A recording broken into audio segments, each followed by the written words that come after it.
दोस्तों, भोले भंडारी, मैं उस परम सत्ता को नमन करता हूँ। आज की देववाणी, जनवाणी, मंगलवाणी। दोस्तों, शायद अब भारत की जान बच जाए।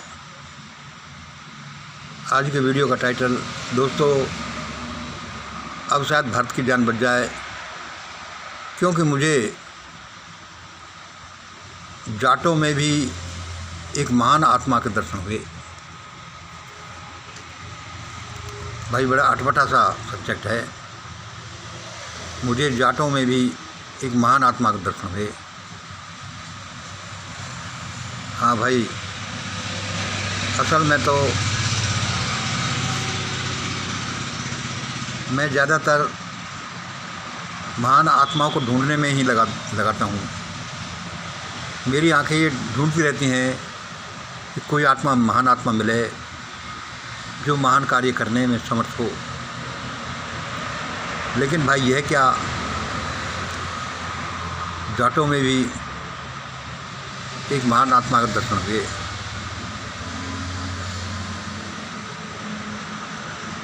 वैसे जाति बिरादरी की बात नहीं होनी चाहिए, और जाति बिरादरी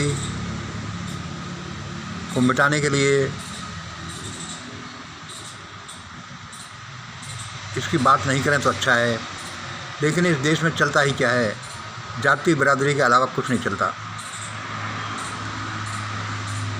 तो भाई मंगल, तुम क्या कह रहे हो कि मुझे जाटों में भी एक महान आत्मा का दर्शन हुए? हाँ,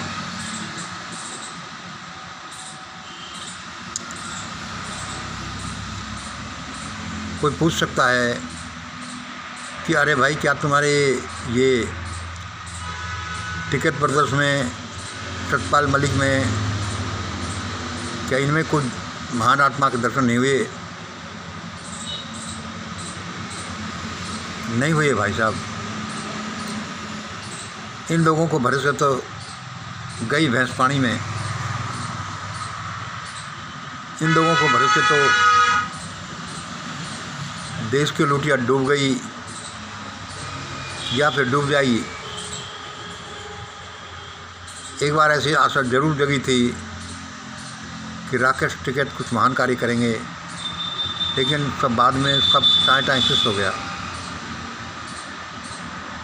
सत्यपाल मलिक की भी हम बात बताते हैं अभी। तो वह भाई कौन है?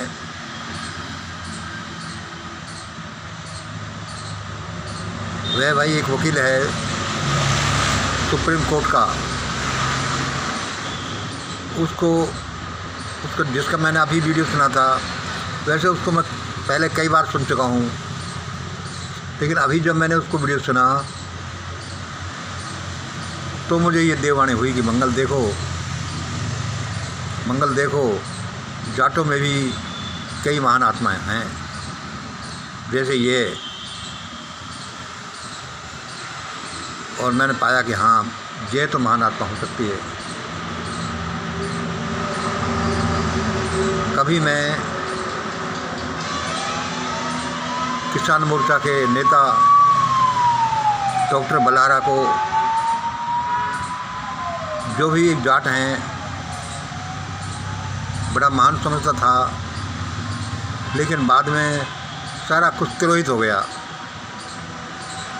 क्योंकि आदमी को महान होने के लिए कोई एक चीज़ की जरूरत नहीं होती, उसके बहुत से फैक्टर्स हैं, और उनका कंबाइंड इफेक्ट, उनका कंबाइंड टोटल सम उनसे बनता है कि कोई महान आत्मा है कि नहीं।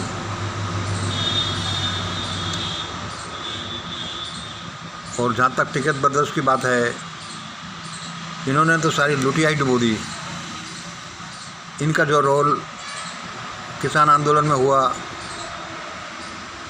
और जो किसान आंदोलन जो टाइम फिक्स हो गया, और उसमें जो उसके बाद में इनका रोल सुना, उससे सारा मेरी आंखों पर तुषारपात हो गया। उसके बाद देखिए,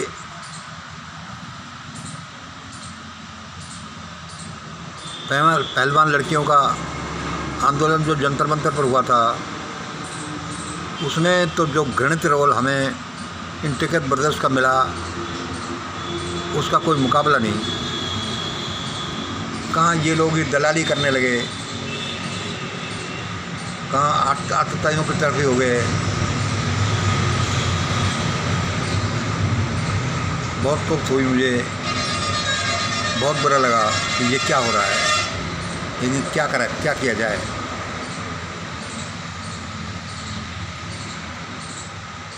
राकेश टिकैत के बड़े भाई, क्या नाम उनका, इस समय मैं नाम भूल रहा हूँ, जब उन्होंने ये कहा कि वे भाई आरोपी बड़े उच्च श्रेणी के आदमी हैं, उनका भी हमें ध्यान रखना चाहिए। हाँ भाई, ध्यान तो रखना चाहिए। एक बलात्कारी को, ये तो ऐसा हुआ जैसे एक बलात्कारी को दामाद बना लेना। इन्होंने सारा अपनी तपस्या टिकैत ब्रदर्स ने मिट्टी में मिला दी। और उसके बाद वो जिस तरह से महिला पहलवानों को लेकर होम मिनिस्टर के पास गए और जो गुड़ गोबर बराबर किया, उसने तो सारी मिट्टी खराब कर दी। और वह सत्यपाल मलिक क्या, वे भी बस ऐसे ही हैं। इतने बड़े आदमी जिनको अपने स्वतंत्र चिंतन की वजह से देश को कुछ नई दिशा देनी चाहिए, जाति पाति को मिटाना चाहिए या नहीं मिटाएं, तो उसके कुछ सॉलिड रीजन्स होने चाहिए कि भाई ऐसा इसलिए ऐसा हो रहा है। लेकिन जहाँ देखो जहाँ जातीय सुप्रीमेसी, अरे हमारे जाट को सुप्रीम है। अरे भाई मोदी जी, इन जाटों से मत लड़ना, इनसे नहीं जीत सकते। हाँ भाई, जाटी सुप्रीम है। और जो वो बार बार कहते हैं कि टूटी हुई खाट और झुका हुआ जाट कोई काम का नहीं, तो उनका अहम पता चलता है कि वे एक महान आत्मा हैं कि नहीं। और भी बहुत सी बातें हैं, 370 लगी या पुलवामा हुआ, उसमें जो वो बताते हैं बातें, चलो अच्छी बात है, उन्होंने बताई कि मुझे इतना रुपये रिश्वत ऑफ़र की गई लेकिन मैं ठुकरा दी। ये तो एक महानता का सा लक्षण है। लेकिन अकेला यही फैक्टर नहीं है कि भाई कोई किसी को माना जाए।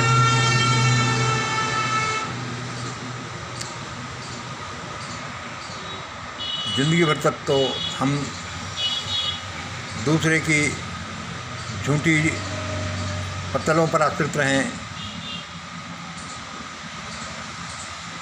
कोई झूठी पत्तलें छोड़ दें और उनको फेंक दें, जिनमें कभी कभी गवर्नरशिप का कोई लड्डू मिल जाए या कोई मिनिस्ट्री की पूरी मिल जाए, सब्जी मिल जाए, और हम कह दें कि वाह क्या कहना है, क्या कुछ नहीं। दूसरों की झूठी पत्तलें चाट कर और फिर अपने को महान कर दो। मैंने ये किया। जाट ऐसे हैं, चुकते नहीं, जाट बहादुर होते हैं। अरे क्या बहादुर होते हैं, बहादुरी तो सारी वो महिला पहलवानों को समय निकल गई। लड़कियां जो कैसे बेचारी चिल्लाती थी, हे बापू देखो, हे भैया देखो, हमारे साथ इसने क्या किया है, और जो दहाड़े मार कर कह रही हैं। लेकिन इन लोगों ने जो अपना रोल अदा किया तो बड़ा भयानक था। हमारी आंखों में तो आंसू आ जाते। उन बच्चियों के लिए हम भी कई बार गए, जंतर मंतर पर अपनी टपरी लगा लेते थे, अपना बैनर, और लेकिन इन लोगों ने अपनी बहन बेटियों को दलाली करने में कसर नहीं छोड़ी। देश बचे तो कैसे बचे।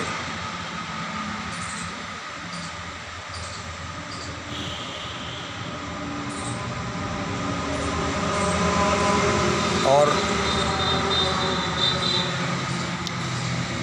मैं जाटों के बारे में क्यों कह रहा हूँ, क्योंकि भारत एक जातिवादी देश है और ये तो समय ही इस कांटे को निकालेगी। और जब तक जातियां हैं, जातियों का वर्चस्व है, जब तक तो जाति की बात होगी ही। समय कोशिश कर रहा है, ऐसा समय आ रहा है कि एक दिन जातियां मिट जाएंगी, मान लिया, लेकिन कब आएगा वो समय? का वर्षा जब कृषि सुखाने, जब सब कुछ मटामिट हो जाएगा, तब जाकर होश आया। तब क्या होश आया? हाँ, तो मैं चलो उस प्रकरण पर आऊँ कि मुझे जाटों में एक महान आत्मा के दर्शन कैसे हो गए। असल में तो ये पहला मौका नहीं था, ये दूसरा मौका था जब मुझे जाटों में किसी महान आत्मा के दर्शन हुए। एक बार पहले भी हुआ था, लेकिन वह महान आत्मा थोड़े दिनों में ही विलुप्त हो गई और पता नहीं कहाँ चली गई वो महान आत्मा। उसके बाद मैं लगातार ढूंढता रहा कि कहीं कोई महान आत्मा मिले, तो जाटों में भी मुझे एक महान आत्मा मिली और उसका नाम है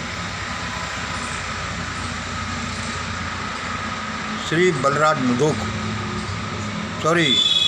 Balraj Malik, advocate supreme court, जिसका मैं अभी वीडियो देख रहा था। उसके वैसे तो मैं पहले कई वीडियो देख चुका, लेकिन अभी जो वीडियो देख रहा था तो मेरे ध्यान आया कि यार यही वो आत्मा है जो जाटों में भी जिसको महान कहा जा सकता है। और दोस्तों, थोड़ा सा और बता दूं कि मैं जाटों की बात क्यों कर रहा हूं। वो इसलिए कर रहा हूं, इसके कुछ और कारण हैं।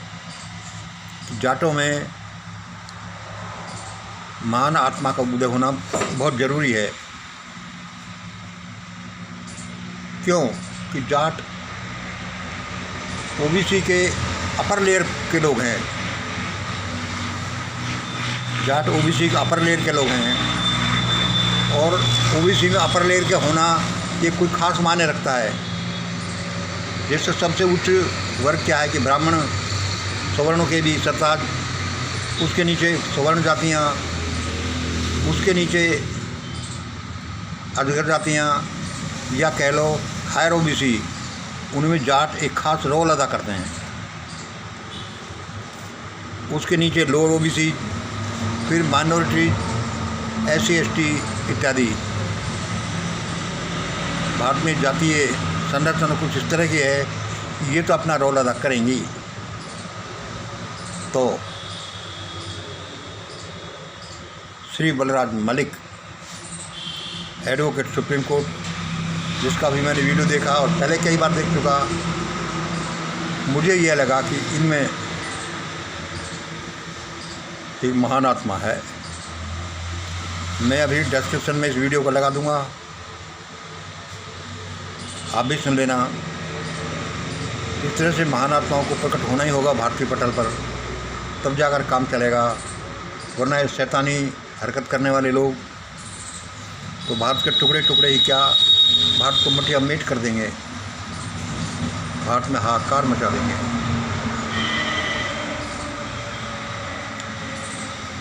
आज अभी मुझे यही देवानी हुई कि मंगल ईश्वर को बोलो, मैंने बोल दिया।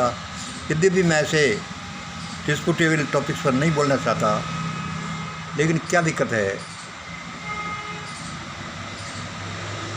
आखिरकार एक न एक दिन तो सारे भारत को चेतना पड़ेगा या हाहाकार करते करते मरना पड़ेगा। भारतीयों के सामने ऐसा है कि या तो ये जागें या फिर हाहाकार करते हुए मरें। क्यों न तब तक अपने प्रयत्न हम कर ही लें। इसमें तरह तरह के प्रयत्नों का एक हिस्सा ये है जो हम बोल रहे हैं। मुझे आप लोगों की प्रतिक्रियाओं का इंतजार रहेगा। आज इतना ही। जय हिंद, जय भारत।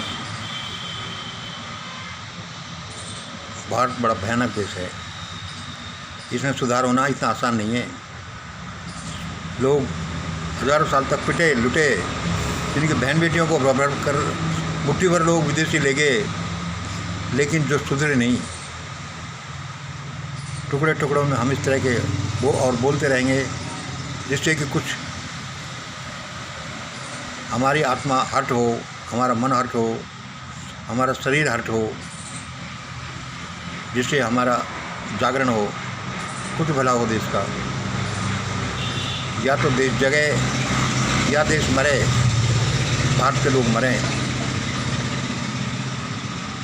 यही दो रास्ते हैं। चलो, धन्यवाद। जय हिंद, जय भारत। आज इतना ही।